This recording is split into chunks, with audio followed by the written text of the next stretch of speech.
egykori promontórium 1739-ben szerveződött önálló Zsellért községé. A hívek a szavoyai kastély segítő szűz tiszteletére szentelt kiskápolnájába jártak szentmisére. A fejlődő település azonban hamar kinőtte Kiskápolnát, és 1753-ban Mária Terézia jelentős segítségével letették a Budafok belvárosi Szent Lipót templom alapjait.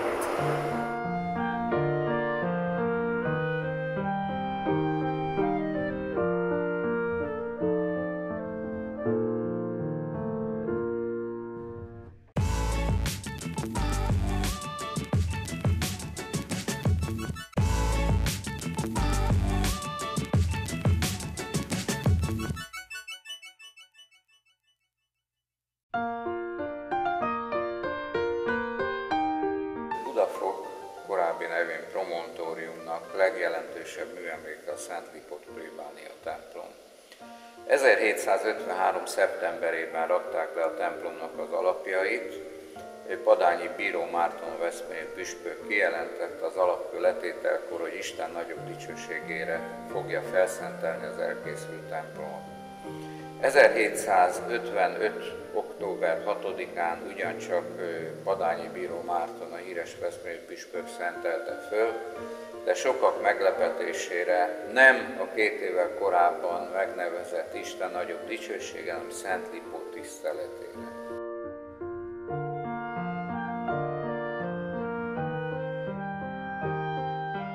Mikor a helyi szőlősgazdák elhatározták ennek a templomnak az építését és belekezdtek, 1754 őszére kiderült, hogy elfogyott a pénzük.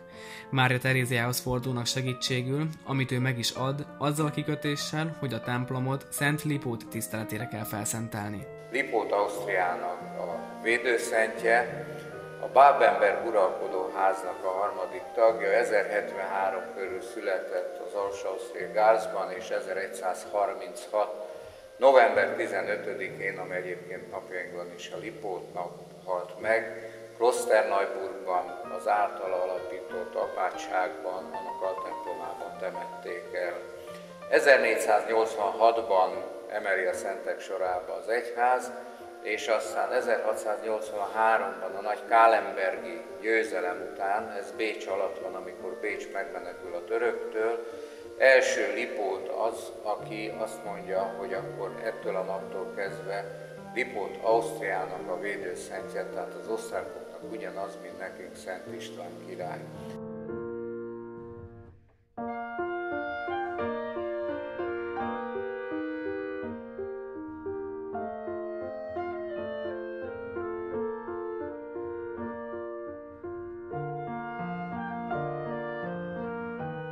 Nos, Mária Terézia azon kívül, hogy építőanyagot adott és pénzt is küldött, gyakorlatilag a Vörös Márvány főoltárt ajándékozta, egy alsó-ausztriai műhelynek a munkája.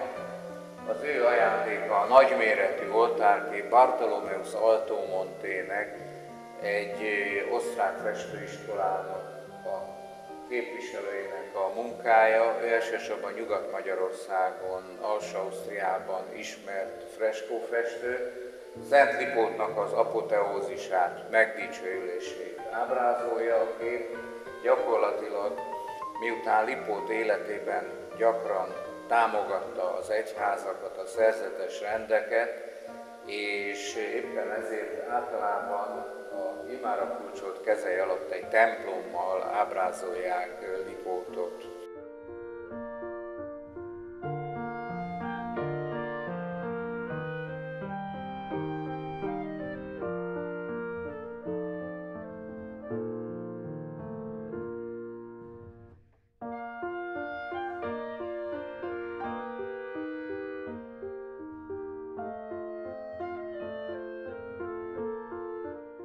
1785-ös években megtelik a templom, és akkor elhatározza a hívő közösség, hogy megnagyobbítja. Olyan formában történik, hogy a régi templomnak a hajóját elbontják, az 1755-ös templomból csak a szentélye marad meg, a sekrestye és az oratóriuma, és akkor 1790-92 között készül el ez a ma látható egyhajós, síkmenyezetes, középrizalitos toronnyal ellátott, úgynevezett provinciális, vagyis vidéki barokk stílusban épült templom.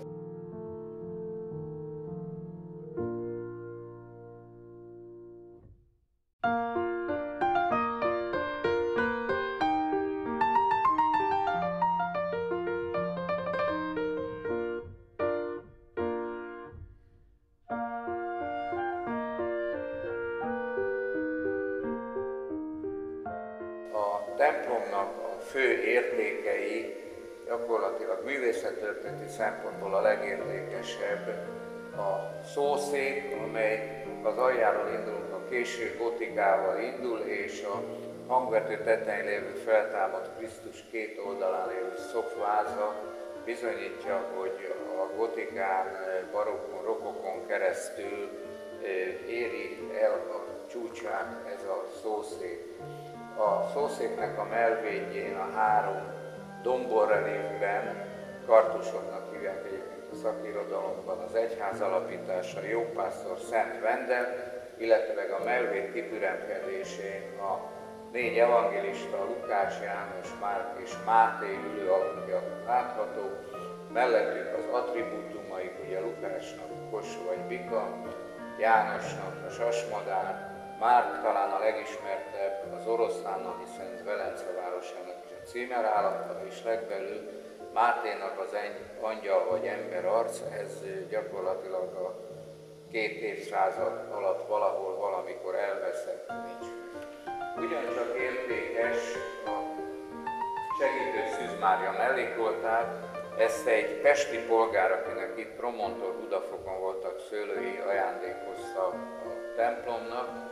A lampalakú oltár jó oszlopokkal közrefogva van valójában Szűz Mária gyermek Jézussal, ez idősebb Lukas Cranach innsbrucki madonnájának a másolata.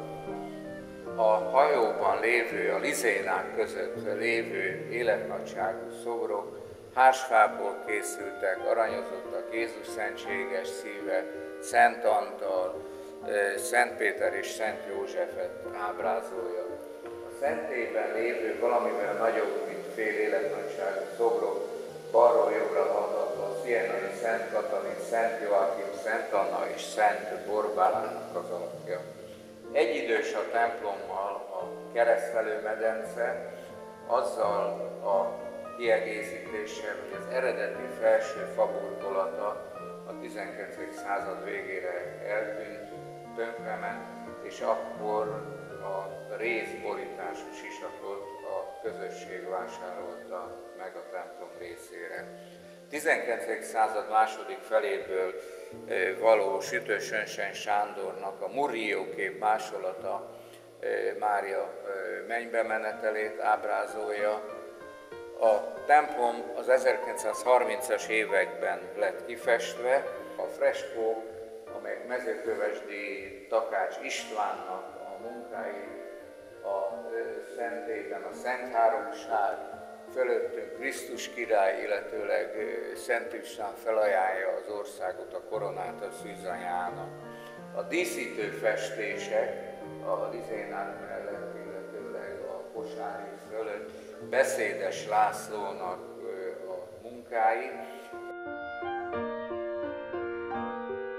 Már az első templomnak is volt orgonája, az hamar tönkrement, ez a harmadik orgona. 1900-as évek elején vásárolták, a Rieger cég készítette és szállította ezt az orgonát, és napjainkban a Tétény Promontor Kulturális Napok rendezvény sorozat keretén belül az egyik legnépszerűbb program a Szent Lipót plébánia templom orgona hangversei, ugyanis Bachnak a kortársai, Buxtehude, illetőleg az elődeiknek a művei nagyon jól szólaltathatók meg ezen az orgonán.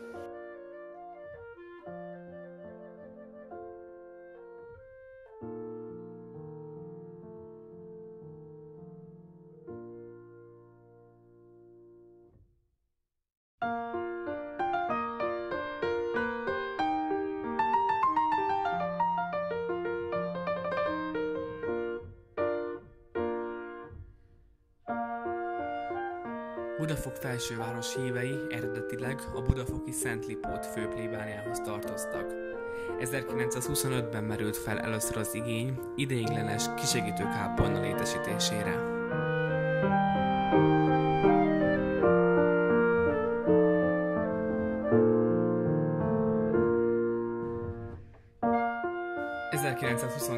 április 29-én az egyházközségi képviselőtestület kérte Budafok vezetőségét, hogy a tervezett hegyi templom felépüléséig a Pannónia utcai újonnan felépült állami iskolában bocsásson rendelkezésre 2 egymásban nyíló tantermet istentisztelet céljára.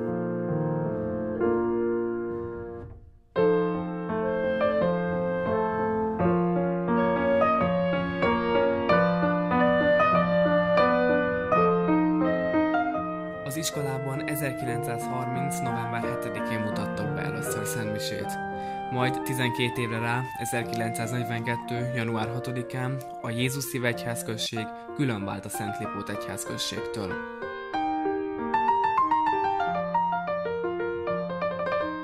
Az első bérmálást az új egyházközségben 1946. június 30-án tartotta Sóly Lajos püspök, még mindig az iskolában. A templom építésének előkészítő munkálatait 1948. május 1-én kezdték meg, majd augusztus 8-án letették a templom alapkövét.